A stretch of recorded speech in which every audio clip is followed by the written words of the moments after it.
Assalamualaikum warahmatullahi wabarakatuh. Jumpa lagi di kamar sebelah. Oke, sekarang kita kembali lagi sama Mas Ferry Satrio Jogja dan Mas Lingga dari Pasar Painting. Selamat siang. Oke, siang Mas Ferry. Sehat? Sehat, alhamdulillah. Mas Lingga sehat. Oke, sehat semuanya teman-teman. Dan pada hari ini kita mau ngobrol santai Mas. Pokoknya santai. Lama tidak jumpa di lapangan, mungkin baru ada kesibukan luar biasa di masyarakat. Alhamdulillah didolani Mas Ferry dari kamar sebelah. Ceritanya gimana, atau ada banyak yang kemarin tanya-tanya di channel atau gimana? Iya Mas, kan kemarin kan pas waktu bikin video kemarin tuh banyak banget komennya. Ya, yang kebanyakan yang tanya gini Mas, cara penggacoran yang benar itu yang gimana sih Mas untuk labet betina? Soalnya kemarin pada tanya itu ada sistem tempel, ada sistem untul. Nah, untuk Mas Ferry sendiri itu yang efektif itu yang gimana Mas? Kalau menurut saya tak kembalikan pada orang yang merawat betinanya itu. Tak kembalikan dalam arti gimana, tujuannya beliau untuk merawat lovebird betina itu mau difaktorkan atau mau buat gacoran atau untul gacor. Oke. Nah, kalau semisal kita kita membahas di faktor dulu yang kalangannya ramai mungkin saat ini. Nah, kalau faktor saya dari kemarin tidak mungkin dibilang orang mencela-mencela, tidak. Saya tetap pakai sistem tempel. Mungkin Mas Erik masuk ke dalam rumah betina-betina semua yang faktor itu mesti saya sistem tempel. Gitu. Nah, makanya untuk sistem tempel itu kemarin banyak juga yang tanya ke saya Mas.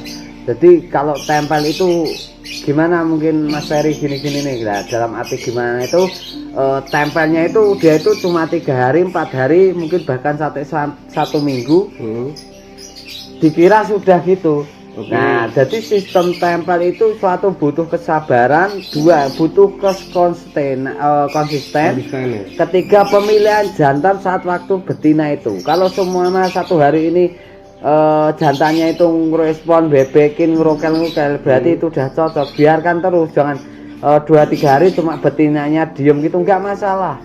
Sambil dirawat, mandi pagi, mandi malam, pakan polosan. Kita apa tujuannya? Meresta birahi, ngedonkan birahi biar muncul faktornya gitu. Saya ingatkan karena apa? Karena betina itu kalau ketemu lawan di lapangan itu udah muncul birahinya, naikkan birahinya gitu. Makanya untuk proses tempel itu enggak hanya 1-2 hari selesai. Kalau semisal kayak burung udah jadi, kayak kapal api yang waktu dulu itu saya tempel paling lama 1 minggu, saya kembalikan ke untulan yang enggak akur, itu udah on fire. Tapi kalau untuk bahan-bahan atau birahinya yang tinggi habis ternak itu ya tempelnya enggak cuma 1 hari sampai 1 minggu, enggak bisa berbulan.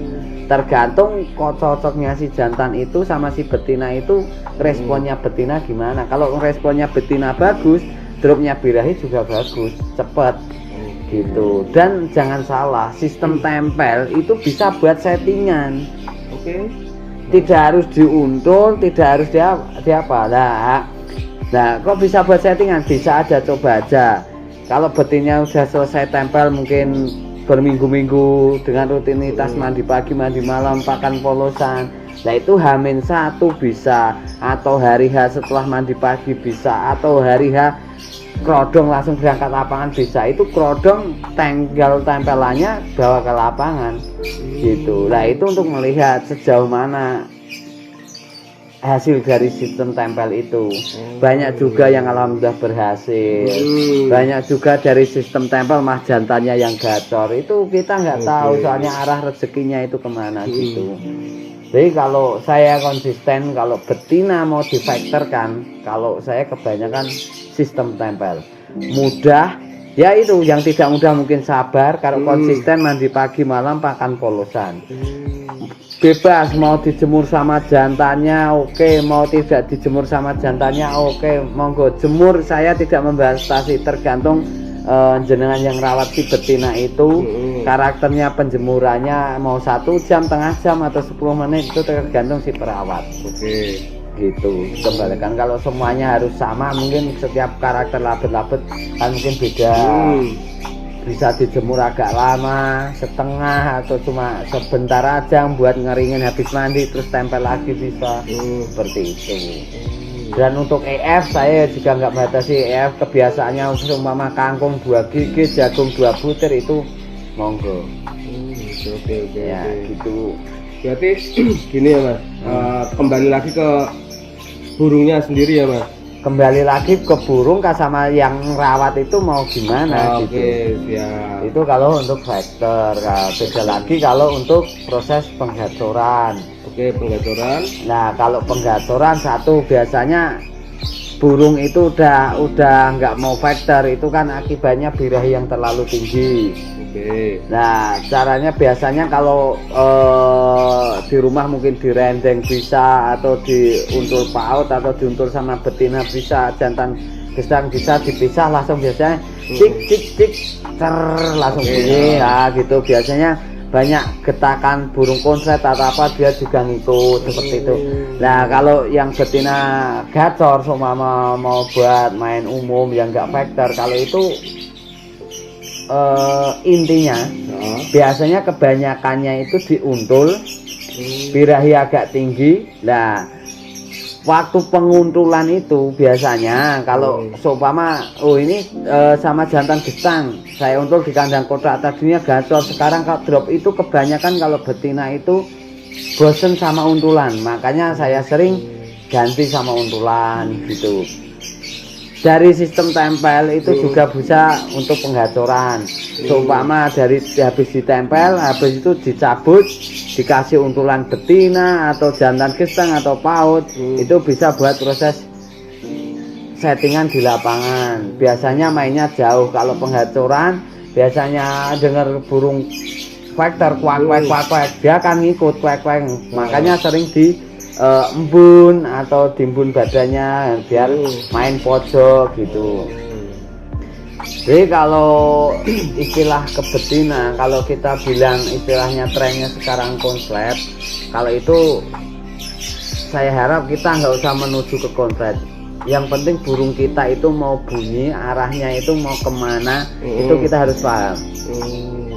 Konslet itu paling step terakhir, itu pun kalau yaitu istilahnya konslet sama dengan rezeki. Oh iya. Nah walaupun kita usaha, maksudnya usaha oke, pas step ini alhamdulillah sama dengan konslet. Tapi belum tentu dengan burung yang lain step by step ini belum tentu sama dengan konslet itu. Jadi kalau saya ngerawat labet itu ya kita konsisten dengan tujuan biar bunyi di lapangan, biar prestasi. Kalau untuk dianugerahkan ke konslet, dikasih rezeki konsletnya, aku ya anugerah sendiri gitu. Anugerah tersendiri ya itu Pak. Banyak yang teman-teman tanya sistem tempel itu gimana, ini kok cuma bebek 1 hari 2 hari nggak masalah, yang penting tadinya udah mau bebek gitu. Jadi betina itu mau membebek, mau ngapal-ngapal itu kan birahinya ketinggian itu. Nah kalau dia bisa mesawat bebek gitu, birahinya bisa down. Ya itu. Aku saya sering sendiri maksudnya vektor di lapangan nggak maksimal, saya ganti tempelane gitu. Mandi pagi malam tetap. Kalau saya gitu menurut pengalaman pembelajaran dari teman-teman.